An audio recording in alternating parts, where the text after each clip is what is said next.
Hello दोस्तों, अनोखे रिश्ते में आपका स्वागत है। और आज हम जानेंगे Aankh Micholi today episode and full episode के बारे में आपको अपडेट करेंगे। तो चलिए जानते हैं। एपिसोड की शुरुआत होती है केसर बा अपने पुराने बक्से को खोलते हुए उसमें से बंदूक को निकालती हैं और रचना को दिखाती हैं और कहती हैं। रचना इस बंदूक को देखकर बिल्कुल चौंक जाती है और पूछती है कि ये बंदूक तुम्हारे पास कहाँ से आई। केसर बा कहती हैं कि जब उस दिन मेले में ढोलक सेठ ने मल्हार के पिताजी पे बंदूक चलाई थी तो मैंने इसी बंदूक से ढोलक सेठ के आँख में गोली मारी थी और उस दिन से आज तक मैंने इस बंदूक को संभाल कर रखा है। रचना कहती है कि उस दिन से तुमने इस बंदूक को संभाल कर क्यों रखा है, क्यों नहीं द्वारिका के नदी में इसे फेंक दिया।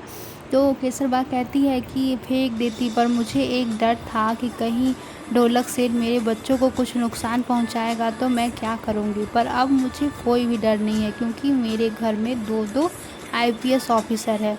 इसीलिए अब मैं चाहती हूँ कि मैं इस बंदूक को फेंक दूँ और मैं इसे आज रात को फेंक दूँगी। रचना कहती है कि ठीक है, ये तुमने अच्छा सोचा है। और उधर से रुक्मिणी आ जाती है। केसर बा और रचना रुक्मिणी को देखकर बिल्कुल घबरा जाती है और केसर बा पूछने लगती है कि रुक्मिणी बहू, अचानक से तुम यहाँ कैसे। तो रुक्मिणी कहती है कि कल पिताजी की पुण्यतिथि पे जो भी सामान लगने वाले हैं मैं उसकी लिस्ट के लिए आपको कहने आई थी। तो केसर बा कहती है कि ठीक है, तुम जाओ, मैं और रचना सामान की लिस्ट तैयार करके तुम्हें बताते हैं। और केसर बा को रुक्मिणी कुछ अजीब व्यवहार रुक्मिणी को लगता है और केसर बा बक्से पे हाथ रखी होती है। रुक्मिणी को यह देखकर कुछ अजीब लगता है, ऐसा लगता है कि कुछ केसर बा उससे छिपा रही है। रुक्मिणी ये सोचते हुए चली जाती है और फिर किचन में खाना बनाने लगती है।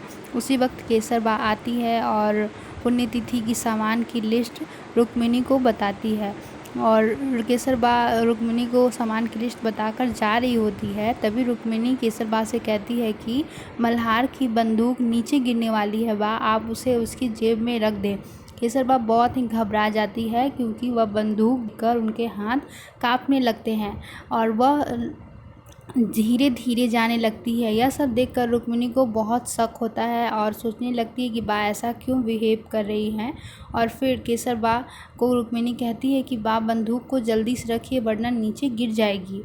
केसर बा बंदूक को हाथ में लेती है और बहुत ही कांपने लगती है। यह सब देखकर रुक्मिणी बा से पूछती है बा क्या हुआ, पर बा कुछ भी जवाब नहीं देती है और चली जाती है। तभी सुमेध आते हैं और कहते हैं कि जब से मेले में ढोलक सेठ ने मेरे पापा पे गोली चलाई थी तभी से बा ऐसा ही बंदूक को देखकर बिल्कुल कांप जाती है।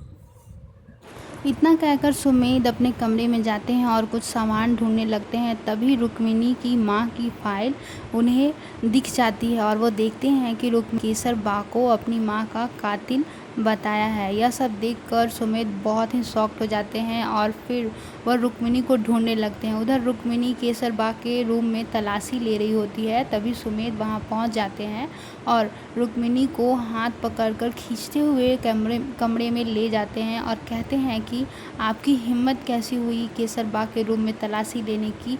आपको क्या लगता है कि आपके माँ की कातिल मेरी केसर बा है। मैं अपनी केसर बा को बहुत अच्छे से जानता हूँ, वो मेरे लिए भगवान है और ये ऐसा कभी भी नहीं कर सकती हैं, वो बिल्कुल निर्दोष है। और बहुत ही गुस्से से सुमेध कहते हैं रुक्मिणी को कि आज के बाद से आप केसर बा से मेले के बारे में कुछ भी सवाल जवाब नहीं करेंगी। तो रुक्मिणी कहती है कि पर मैंने जिस औरत ने मेरी माँ पे बंदूक चलाई थी उस औरत के हाथ में वही टैटू था जो केसर बा के हाथ में है। पर सुमेध कहते हैं कि उस मेले में बहुत सारी औरत थी, कोई भी औरत के हाथ में वैसे टैटू होगी, पर मेरी माँ कातिल नहीं है। ऐसा कहकर सुमेध चले जाते हैं और रुक्मिणी बहुत ही सोच में पड़ जाती है कि अब वह क्या करे।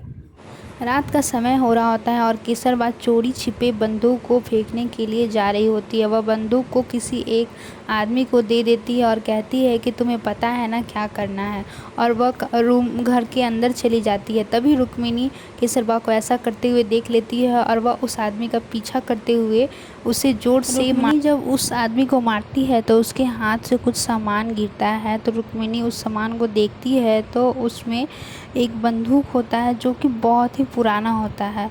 रुक्मिणी सब समझ जाती है कि केसरबा ही मेरी माँ की कातिल है, और रुक्मिणी मन ही मन ठान लेती है कि वो केसरबा को सज़ा दिला कर रहेगी। और वह सुमेध से कहती है कि मैं केसरबा को सज़ा दिला कर रहूँगी। क्या सुमेध केसरबा को बचा पाएंगे, देखते हैं।